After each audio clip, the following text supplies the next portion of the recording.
We'll officially call this meeting to order. Everybody's here now, and stand with us for the Pledge of Allegiance.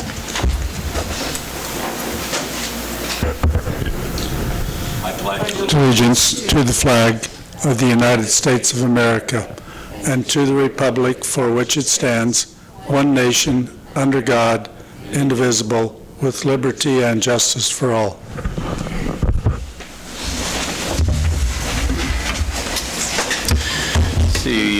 The review and approval of the agenda, we'd like to add an executive session. If we could have a motion to make that change. Mr. Mayor, I move to amend the agenda to add an executive session under, or as item C under new business. Second. Motion and second. Everyone in favor, aye? Aye. Opposed? Motion carries. Is there anybody here that wishes to speak publicly to the council on any item that's not on the agenda? Okay. Go ahead and come up. I need to read a little disclaimer here. Persons who wish to address the City Council regarding items on the agenda may do so. That agenda item is called do so as that agenda item is called. Persons who wish to address City Council regarding items not on the agenda and that are under the jurisdiction of the City Council may do so at this time when called upon by the Mayor. Comments on personnel matters and matters pending in court or with other outside tribunals are not permitted. Speakers are limited to 3 minutes. Any presentation is for information purposes only. You okay with that? Yep. All right. You have 3 minutes. All right. So, another week, another grant. We have, I was researching grants this last week, and HUD has just come out with a new grant called Lead Hazard Control in Healthy Homes. What was that again? Lead Hazard Control in Okay. Healthy Homes through HUD. And basically what it is doing is it is removing lead paint from pre-1978 homes, specifically targeting homes with children under the age of 6. Minimum amount you can request is $1 million. Maximum is $4 million. And there's a 10% match. However, the 10% match can be used or can be charged to the homeowners as either a fee or as work in kind. And so you can do your 10% match that way. So that would be 10% of what the cost is of their repair. Yes. And any unused funds that would go back, or Yes. so you don't have to maintain it and somebody's on the hook for that 10%? No. It would be however much you spend is that 10% of that. Has there been any study or identification here in Iola of how many homes still remain with lead? And is this just the lead paint, or do we This is just lead paint. So they don't look at lead plumbing? No, unfortunately, this is just lead paint. Okay. I don't know how many homes have lead paint in them still in Iola. I do know we have a good chunk of homes that are pre-1978. And so that would be... So this is the same as the previous grant, you just... Essentially... we would be a non-committal... Well, so here's the difference. The city has to apply for it. Thrive cannot apply for it. Okay. It has to be the city or the county who applies for it. And so what I am asking you today, 2 things I'm asking you. One is that next time you meet, you vote officially on whether to pursue this grant. And 2, if you decide that you're really interested, then you can vote on it next time. If you're not, just tell me and I won't even start this grant. But it would have to be the city that applies for it. I'm not sure what the interest is of the council. I think the precursor to it, if I thought there was an interest or if it would benefit the city, would be to actually identify, because I know that EPA guidelines and stuff, if you've adequately scraped and your house is painted, Right. You're good. Right. You've met the guidelines. Right. So, I mean, we can kind of weigh afterwards and just kind of see if we can let Matt know if we decide to bring it back on the agenda, but Yeah. I think it'd be more beneficial to see what kind of need there is in the community, Have you approached the county? We have not approached the county yet. because that's a big chunk of money. That's a good point. So if I understand, Countywide. if I understand the proposal correctly, if we apply for the grant and then we don't find anyone who is interested in using the money, That would be Then part of is the precursor to applying for the grant is identifying how many homes would potentially use that money. okay, when is the deadline then? But the deadline is August 8th. So they just released it Friday, and it's a short turnaround time, which is So- why I'm coming to you guys now as opposed to waiting. Know the number of houses by August 8th. It would be an approximate number.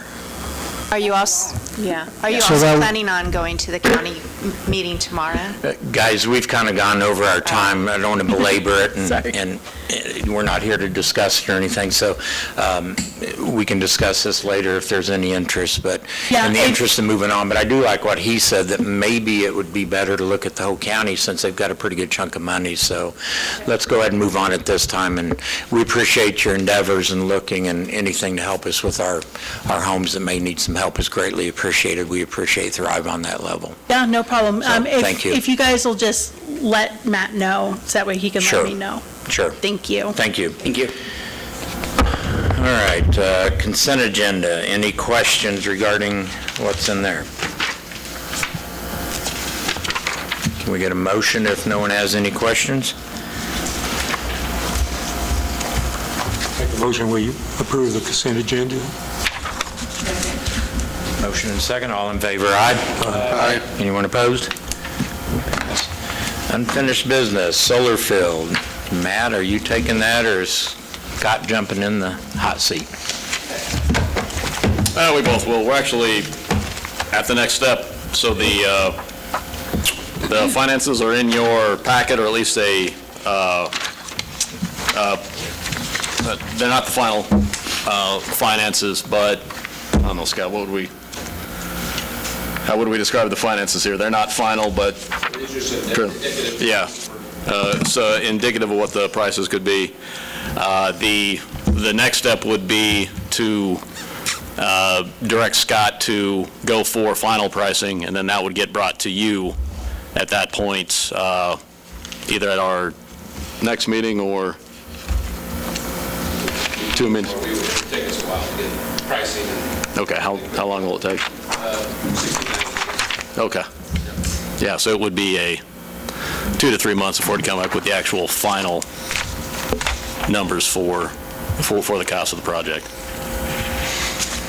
And we do have an individual that wants to speak when our portion is done being presented, so council, your input? I have a question. The estimated project cost has now gone up to $7.9 million. Is that before the $1 million quote-unquote down payment was discussed, or after? That's the total. Total project of the Be cost? total, yeah. Cost of the project, okay. That include preparing the ground and running electric and all that? Correct. And when he says running electric up to our substation? I believe the city would take it from the transformer, and they would run up to the... So we don't have that cost yet, Matt? $250,000. 250? Yeah. On top of? Right. The numbers are just indicative numbers. We would come back with a firm PPA and the cost and those kind of things in 60 to 90 days. We really just haven't got an indication from the commission to whether you...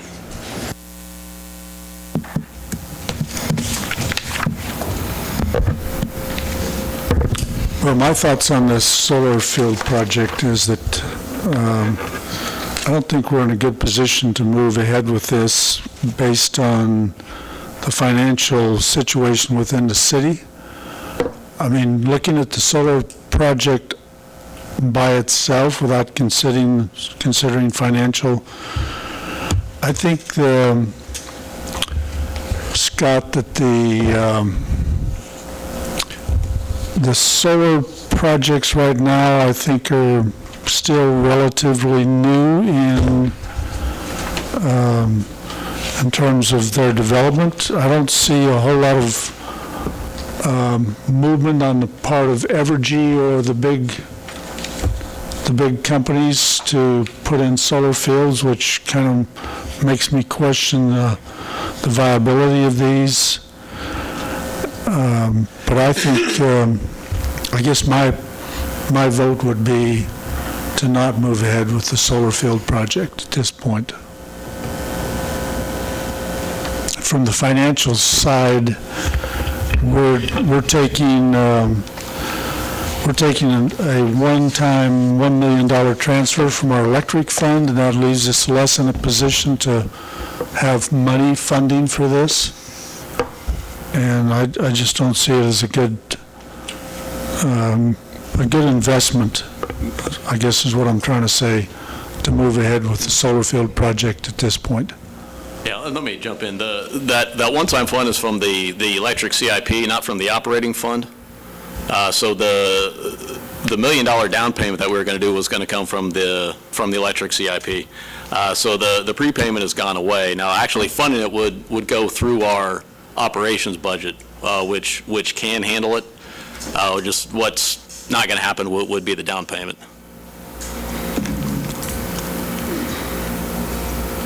I have a question regarding the Russell Stover letter dated May 25th. Matt, can you tell me, what is their intent? I mean, are they wanting to financially contribute, or are they wanting to make a promise, kind of like what Gates made to the city of Iola a few years ago that never came to fruition, and the city of Iola fulfilled their request from us, but yet they never fulfilled their promise to us as far as adding on. We increased, I believe we increased, I don't know, somebody might have, that's been on the council, or Corey may have to go back and tell me. We made some improvements, I believe, to the power. That was for Gates, not Russell And Stover. I really think those are... For Gates, yes, right, yes, I know that. But they didn't follow through by adding the additional production that they were going to add. And we made we fulfilled our commitment to them, but they did not come back and fulfill to Gates. So is this kind of what Russell Stover's is proposing to us as their contribution? Two elements. Although I'm familiar with what happened with Gates, but this is a power purchase. It's a retail rate that you're going to charge them a rate to buy the solar. So this letter is just stating that they're endorsing the solar field. Yeah, they would like to get some sort of hedge in place. Okay. They called right after the storm, February of 21, and said, how can we mitigate this, terrible bills that we had? And so they're trying to mitigate that. And two, they want to be green, and so they want the renewable. Yeah, they like to purchase the RECs that would come from this. Scott, I'm sorry, what was that, Nick? What would be the savings to the average consumer? Yeah, That was only like $30 a year, right? Right. It's 10% of your. I mean, it's not a big portion of your load. It's about 10% of your load, and it's about $25 to $30 a year savings, depending on what the prices are. Today, the prices are about $100 today. So, Scott, can you explain, in the Russell Stover letter, they talk about renewable energy credit. Now, they would qualify for that if this came to fruition, correct? And who would give that to them? Yeah, you guys own the RECs, so renewable energy credits. There's going to be roughly 10,000 of those RECs available. It's basically one REC per megawatt hour. They're larger than that. They're about 18,000, but their corporate office has a directive to be green and be, so they go out, if you don't build it, they would like to buy the RECs from someone else, and that's what they're doing. They would buy the RECs from you. They're going to buy the power from you, and in my mind, it's a win-win-win for everybody. With renewable energy credits, aren't we getting some of those already through the Get them wind for the farm? wind? What do Correct. we do with Wind and those? hydro. You sell them, just like we're talking about here. Who's getting those now? In the past, we've sold them to Evergy, but I mean, there's other. Why aren't we making those accessible to? We can. It's been an initiative that for Russell Stovers has just started that. I mean, it's just an effort there. And again, it's kind of twofold. They want to get away from. They want to put a hedge in place for these high gas prices that they're seeing. We're buying the energy from Evergy, but giving our credits back to them or selling them back to them, or However you want to look at it. I mean, we got a wind farm from Evergy, or Kingman Wind Farm, right, and we're selling the RECs to whoever. We just happened to sell them to Evergy this last time. And isn't there also hydro? We have hydro and wind. You have hydro, but those don't qualify. The federal hydro doesn't qualify for RECs for some reason. Doesn't make sense, but No. doesn't have to. Well, I've been looking at this, and I think at this point, I really like the idea of having a solar farm if it was productive and cost-effective and beneficial for Iola. I agree with what Carl said.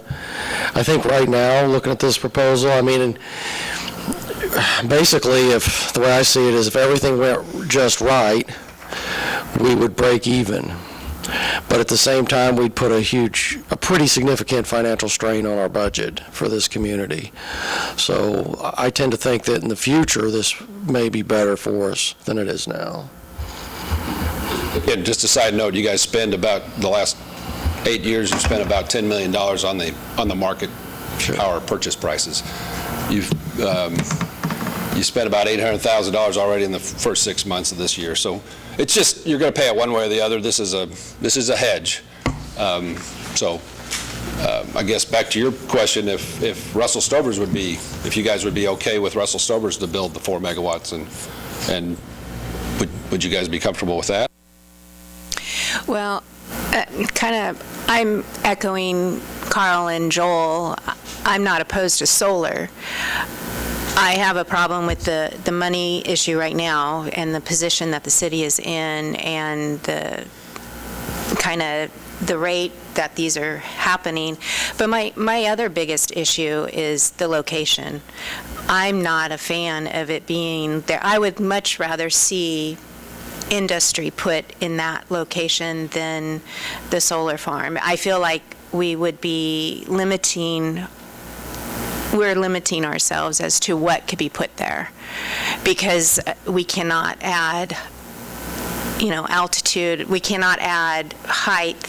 What is it, 30 foot is the highest that we could develop, approximately? Area, you're correct. Yeah, because then we would be limiting the production of the solar, and so. So, Matt, let me ask. If we vote yes, is it going to break the budget? No. Voting yes does nothing but moves us to the next it part just of takes the- you to the next step. So you're I know. not saying yes to the solar project itself. No, I know. But the issues are with the general fund moving forward, and there's not a dime with this project associated with the general fund. So it's coming out of the electrical operating, and the electrical operating is in great shape. So so financially, we're okay. So the funds are coming from the fees we charge for the utilities we're already selling coming in. If nobody has anything else at this minute, we'll Mr. Strickler have a few minutes. Thanks for the opportunity. Yes. I would love to debate the merits of solar and wind, but that's not why I'm here. My main concern is the location. And it comes down to my own feelings that I really don't want a solar farm in my front yard. And granted, my front yard, I grow corn on that most people don't, but it's still right there where I got to drive by it every day. It's the end of my driveway. And I've talked to other businesses in that area, and I know of one that would rather it not be there also. Granted, Russell Stover carries a lot more pull than what we do, but I feel like my voice needs to be expressed. So the other thing I wanted to, at the last meeting about this subject, a lot of you talked about the green energy and going that way. And the way I look at that as a farmer is you're taking good, productive farm ground that's growing corn and beans and putting concrete, steel, and glass on it. And to me, in my worldview, that's not really what, a lot of people would call green. But again, my main concern is that location. And I feel so strongly about it that if there is any interest with the city of Iola and this council, I would be willing to buy that farm ground back. And it's stay in farming. Now, granted, if, down the road that an industry that wants to come in there, such as Russell Stover's, that wants to employ a large number of people, I'm all for that. I think that's the best thing for the. My biggest concern is, again, the location, and I just personally don't want a solar farm where you're looking at putting it. And I thank you. Thank you. Council, we have two choices. Your desires, do we have a motion to continue to the next phase, or what's the motion? Anybody wish to call one? I have a question of Scott again, please. The PPA rate for solar looks to me like about $20 more per megawatt hour than our base rate? This is a peaking piece, right? I mean, your cost of your peaking Warzellas were $85 this last month. So it's really less than the peaking piece, but isn't our base rate about under 40?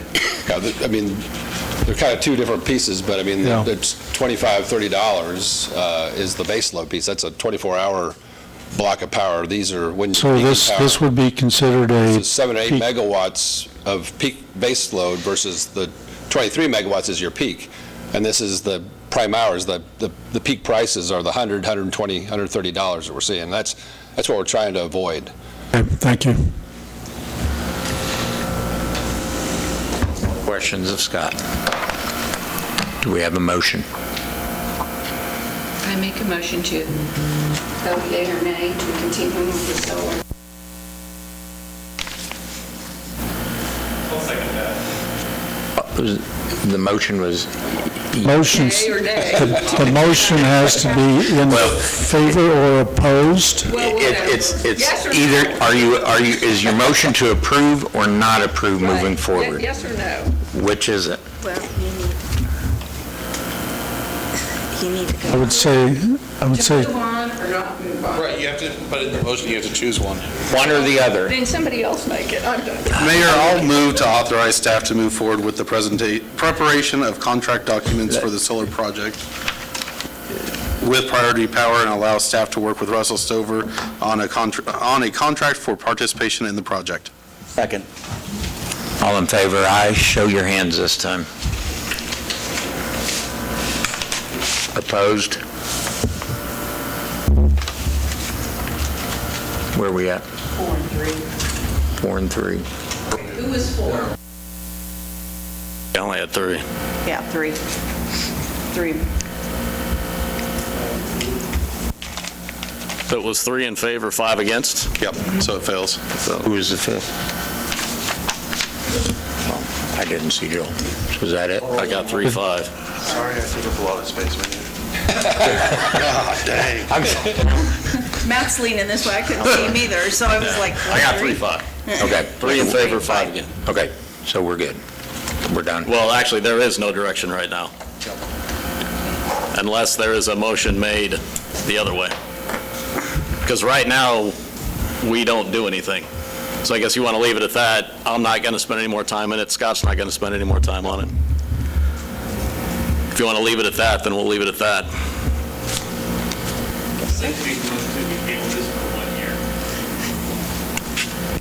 I'll second that. In the spring of 2023. Did you second, Nick? I did. How you all vote? All in favor? Aye. 2 tabling, 3, 4. Okay, if you're in favor of that, put it Hands up. up high. Up high. So 5-3. Okay, against. 6-2. Direction for 1 year. Scott, thank you for your time on this. Thank you. Thank you. Thanks. Appreciate it, Scott. You bet. Thanks. Thanks, everyone.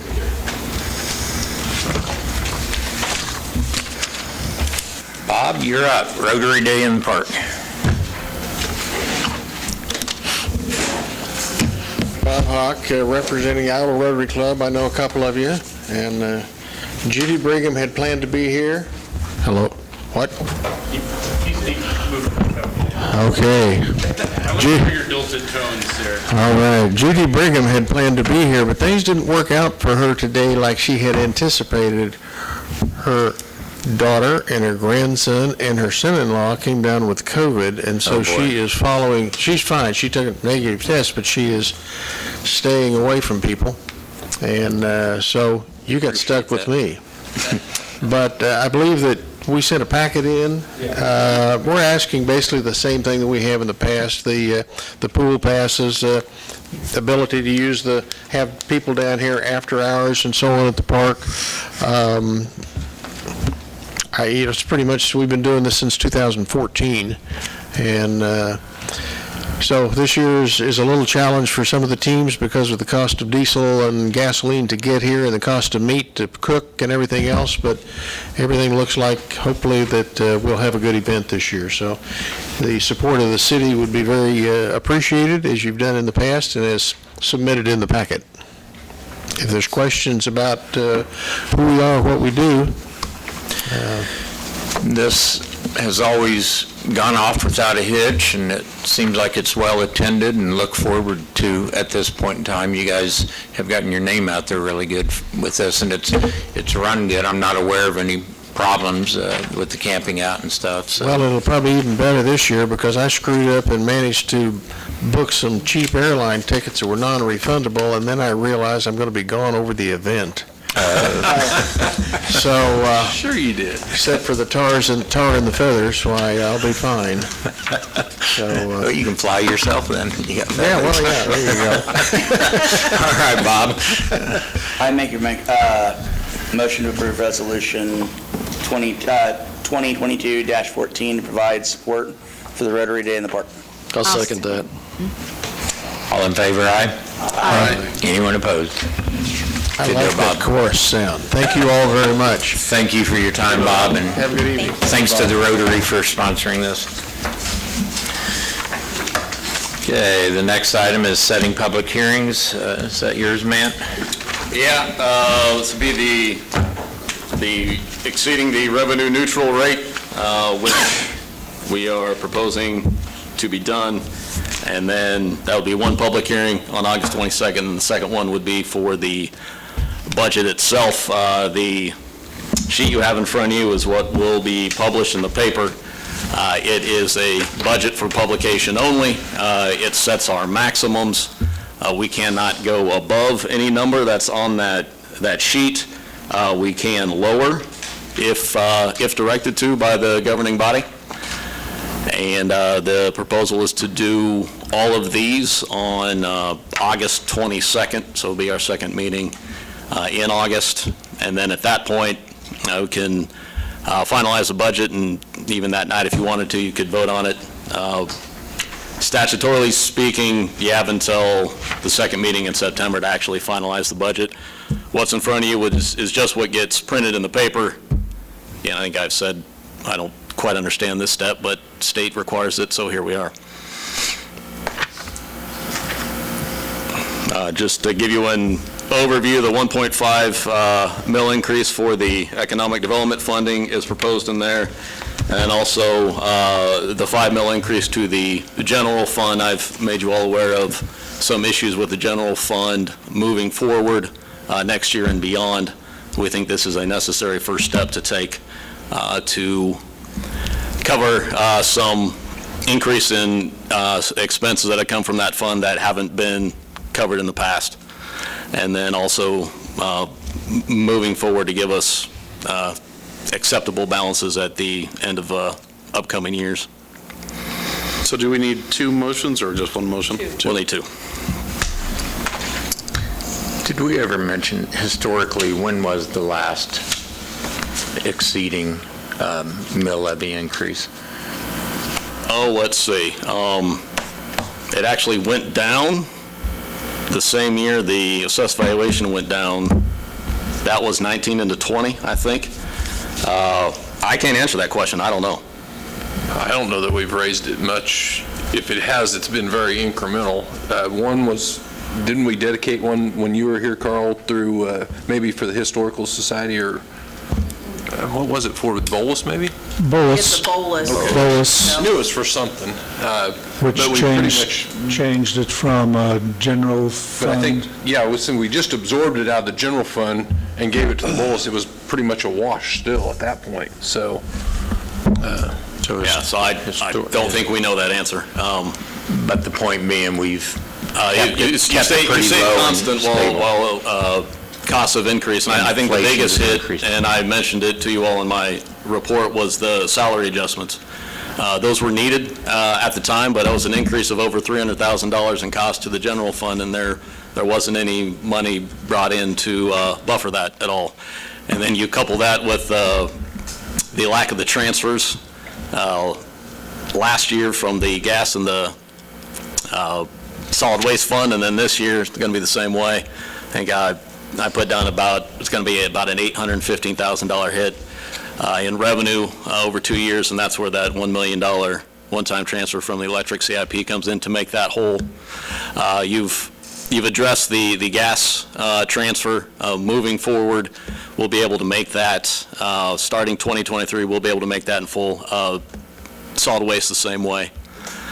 So that one-time transfer is a make-whole payment, basically just make us whole. It's a one-time thing. We won't do it again. Hopefully, we won't need to do it again. We're not going to budget to do it again. This is just making us whole from not having the funds to make those transfers. Yeah. Any further questions, council? Can we have a motion? Mr. Mayor, I'll move to set a public hearing for the proposed revenue neutral rate for the 2023 budget at the City Council meeting on Monday, August 22nd, 2022. Oh, I'm sorry. That's a typo on my part, guys. At 6 p.m. at the Riverside Park Community Building. Second. All in favor? Aye. Aye. Anyone opposed? Motion carries. Nick. I make a motion to set a public hearing for the proposed 2023 budget at the regular city council meeting on Monday, August 22, 2022 at 6 p.m., following the hearing for the revenue neutral rate at the Riverside Park Community Building. I'll second. Motion and second. All in favor, aye? Aye. Anyone opposed? And this year, any registered voter will receive a postcard from the county stating when our open hearing is for the revenue neutral rates. If you start getting questions about that, that was one of the things the legislature put in there, that they had to be notified by the county clerk. Okay, thank you.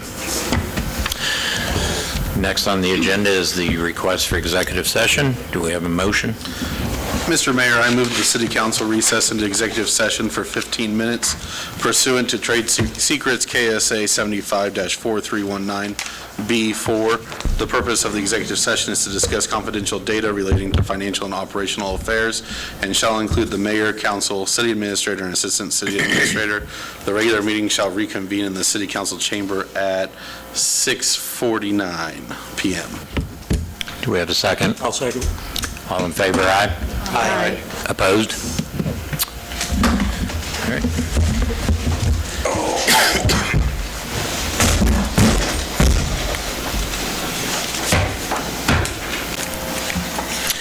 All right, back in order here. We are now ready for council and administrator reports. You were gone last time, weren't you? So I was. I'm going to let you go first. I had a couple of people come to me with questions about the city's, what appear to be random increases on the budget. Some folks raised the question that it seems like Iola kind of kicks the can down the road as far as increases on like water and gas and the general fund, and we end up with 10 and 15-year periods where we don't raise it, and then it's an emergency moment where we have to raise it.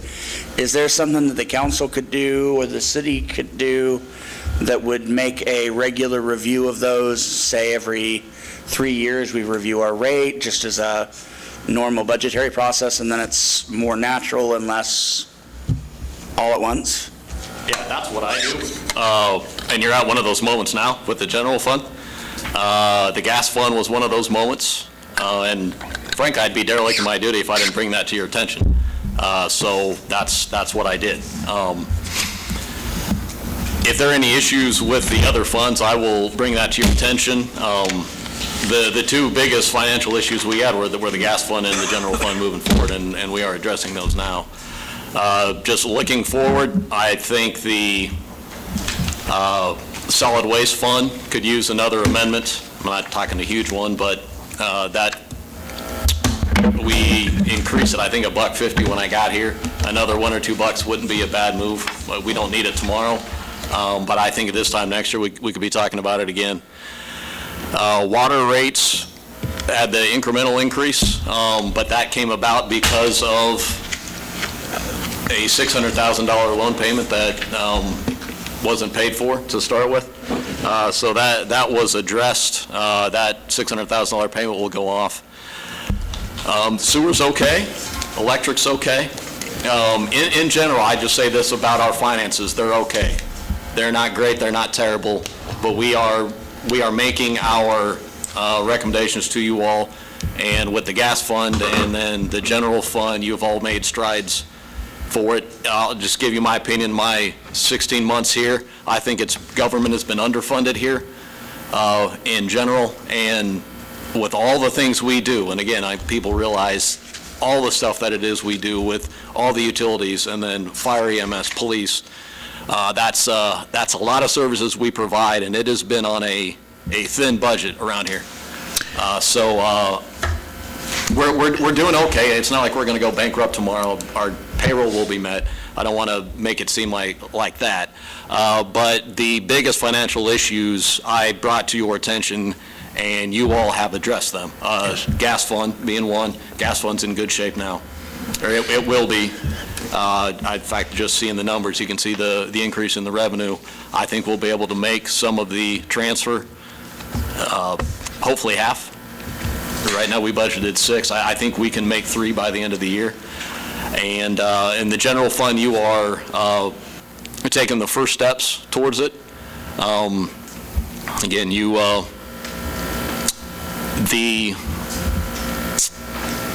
the salary adjustments done in 2020, that was a big increase to the overall budget, and there wasn't much money brought in to pay for that. So those are being paid for now. Again, those were adjustments that needed to be done. I think we're in a very good place when it comes to employee pay. Now we are just paying for it ourselves. Again, I don't mean to sound a bunch of alarms. We're okay now, but just the way I manage my philosophy is we need to address these things beforehand, as opposed to, oh God, look what we're dealing with now. We need to act now.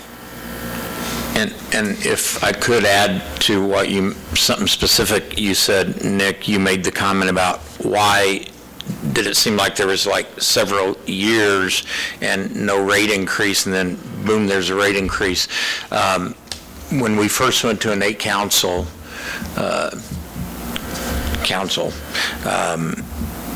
it had been 7-8 years since there had been a water increase. That wasn't necessarily due to the derelict duties of an administrator. The administrators, I think, have always done a very good job of looking at our budget and bringing forth to the council then and the council now. What happens when Nick and Mark, and when you're all out in the community, you hear the woes are me, and it's real. That's the real world out there. And we have a lot of people living on fixed incomes. Unfortunately, our bills keep coming in. But when the administrator says the water fund needs this much of an increase, well, I need to vote no, because Sally Sue can't pay her bill already. Well, we still have our bills to pay. So the administrator's request to raise those rates have been shot down. And years may go by, and then we're in a pickle. We have a fund that isn't solvent, and we can get in trouble for that, because if we have our own utilities, they have to be independently solvent. You can't support one with the other. So it's, from a business standpoint, when you campaign and you come here to make a change, you find out that's the business side of it, and we have to look at those expenses every year, especially when you've had an inflation increase. What are we, 9 to 25% this year alone? We're going to have to raise rates. So I think our administrators have done a pretty good job of staying on top of those. This is the tough part of it that nobody likes to do. So. Well, I definitely appreciate the answer, and I think that you both are absolutely right as far as what has been said. And then just to carry on the conversation that I had with the individuals, we had done something when I first got on the council where we had a planning session and we invited members of the community and things like that to come in and talk about stuff that they were interested in doing and areas that the council could see growth and things like that.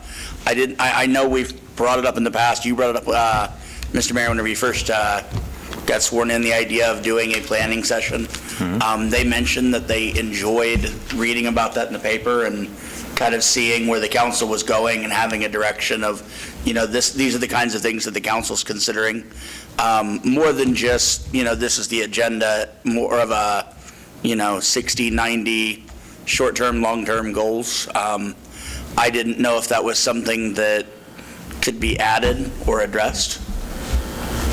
I certainly like the idea of citizen involvement.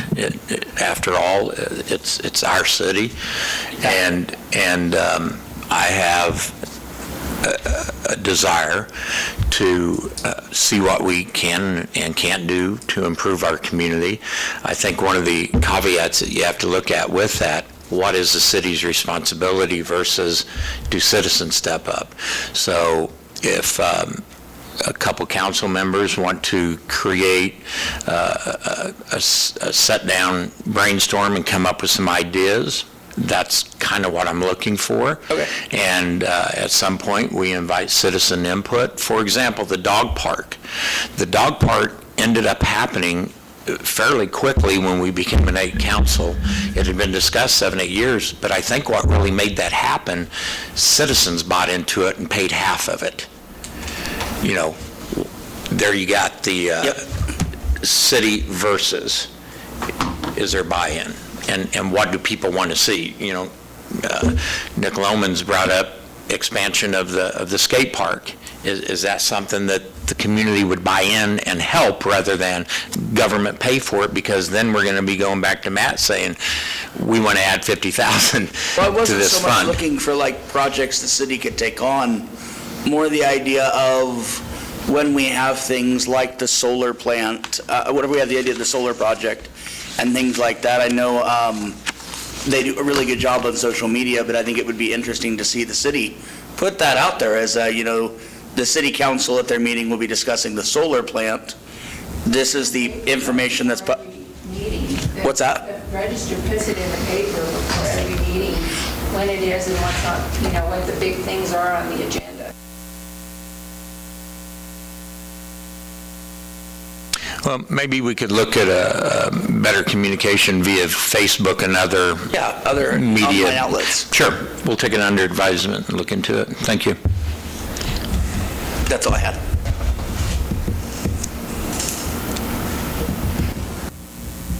Carl? I want to make one or two comments on the budget proposal. I know we're going to have our hearing in a month, but I would rather not see this big increase going to our industrial fund to, 1.5 mils? We're going to switch it from Can I ask a technical question? Since we've already voted on that, is this allowed at this time? It won't make any difference. You All I'm go doing- down, you just can't go up after it's been published. Right. And at the public hearing, there can be adjustments made to go down, yes. Just Okay, not up. I'm sorry, I misunderstood where you were going with that. My apologies. So I'm just making my comments in advance, so everybody can think about it. That I would support, we're paying $30,000 at the present time? 20? Yeah. I would support, be more likely to support something like an additional 10,000 rather than the amount we're increasing it to, just since we are, that would lower, our general fund is going up 5 mils. Yeah, that would decrease the amount, we'd have to raise that. I'm looking for any way that we can reduce the size of that increase.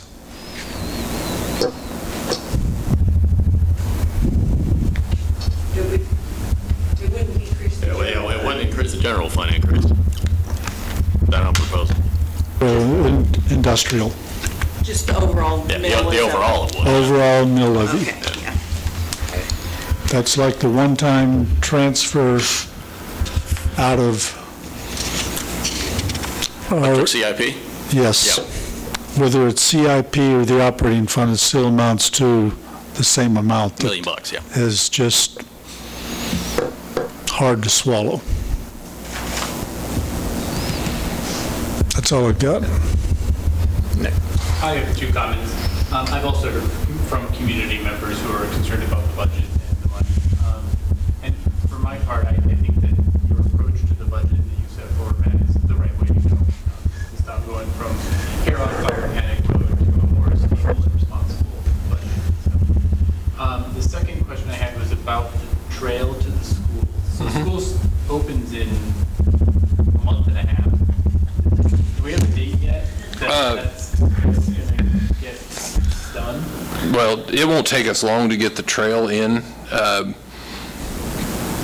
The sidewalk infrastructure, at least the north-south streets are there. Jason's just been shorthanded trying to cover trash truck issues and with these crews, and some priorities have come up that push the trail back. But he still has got plans to get it done pretty quickly. The biggest time I'm going to have is probably getting the concrete approaches done as far as sidewalk tie-ins and the handicap ramps.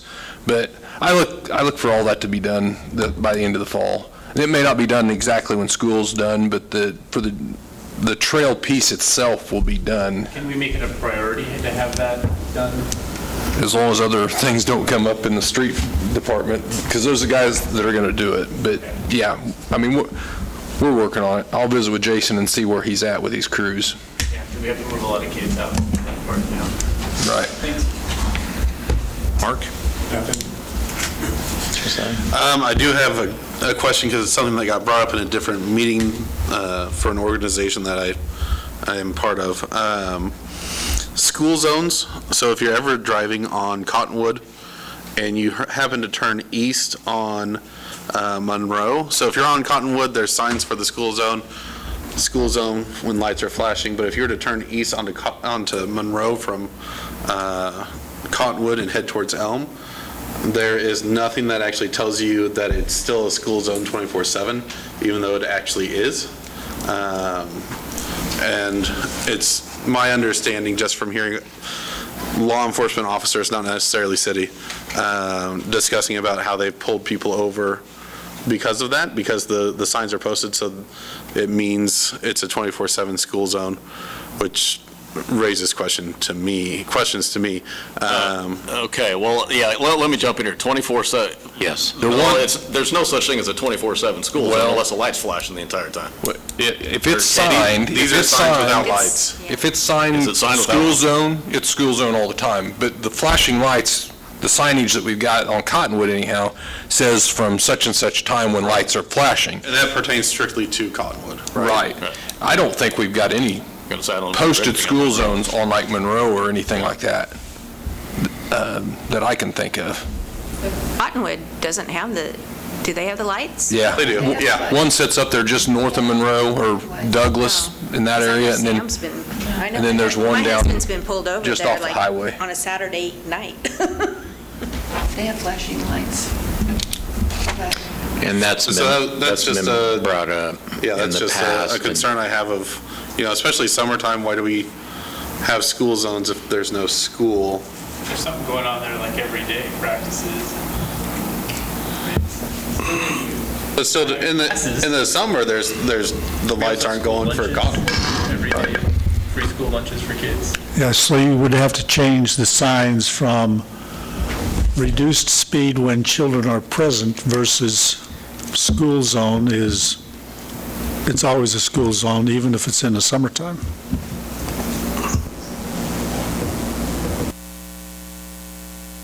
Okay. Yeah, we can, Okay. I'll check on That's that, it. yeah. All right, thank you. Joel? Yeah, I've got one thing. The very interesting and exciting proposal for our water tower. Do we have, maybe we don't have to answer this question right now, but something to think about, elevation above grade. So that is going to be pretty high. And what is our maximum elevation per our building code above grade? And can we give them an exception? Or what feedback would the neighbors have about somebody up there looking down on their homes? So I think that's something we need to at least think about. I was thinking we checked all that beforehand. Yeah, For some reason, 35 feet popped into my head, the elevation. But let me check on that. And in the RFP the draft that I put together that Matt and the guys and Bob are going to be looking over, I did put a little bit of verbiage in there that said all applicable codes and state laws and regulations would have to be applied to, meet if they put something in it, whether it's residential or radio towers. Well, we're surely going to exceed 35 feet. Well, yeah, it's, right. Chop the legs off. I don't, Yeah. Just something to think about. But yeah, let's verify that. 35 is pretty common, but we may not have in our zoning. I don't know our zoning regs like the back of my hand, like I do in El Dorado and Seneca, so I'll have to, we'll have to go and check that. But any kind of proposal is going to have to meet zoning regs, and right. all regs, actually. So if it doesn't, then They'll have to get some variance if the variance is optioned. going to say there's steps that can be taken. Bring that back to us. Yeah. Thank you. Is that it, Joel? Should we have any concerns with any departments going way over their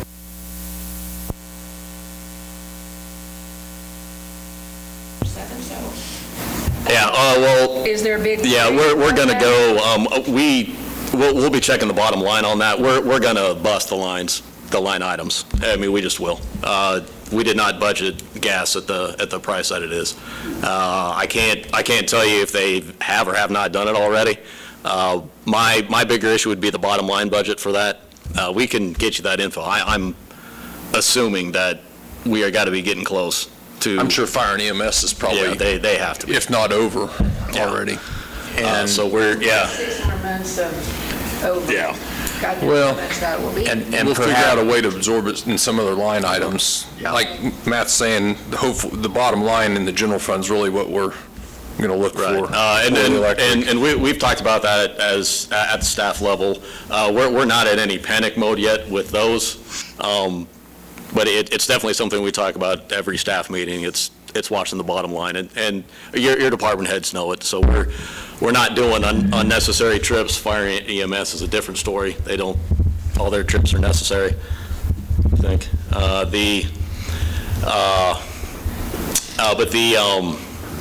the other departments have started to cut back on traveling. Buddying up in vehicles as opposed to taking, and one individual taking one car and one taking another. So they've taken those kind of steps. We aren't at panic mode yet, but I'll definitely keep you guys advised about what's going on. But yeah, it's busting the lines. It just is, yeah. Yeah, I heard another town over in Missouri just this past week announced the police department is done. That if it's non-life threatening, if it's not an emergency, you have to go. You have to go to them. They're not patrolling. So it's a reality. It's happening around us. So thanks for due diligence on that and getting back with us on it. So anything else, Kim? I don't have anything. Nothing.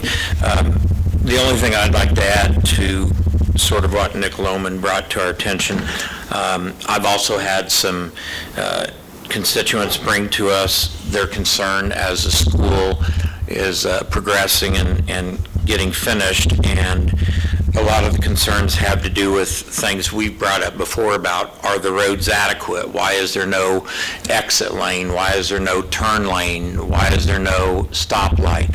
The roads on the road on the south side where the buses are going to be, what's the plan? Are we just going to have day one of school and it's all going to be set in concrete and we're all going to be lost as the buses turn? And the other concern, the ditches and the narrow roads on the south side and the east side and the flow, and so it sounds like sort of what Nick's saying, the community's starting to ask questions, and I'm just wondering if it wouldn't be a bad idea to ask someone from the school planning, the building, what do they visualize? Because I know when this came up initially, I think I'm the one that asked about it, was what is the plan? And well, they've assured us.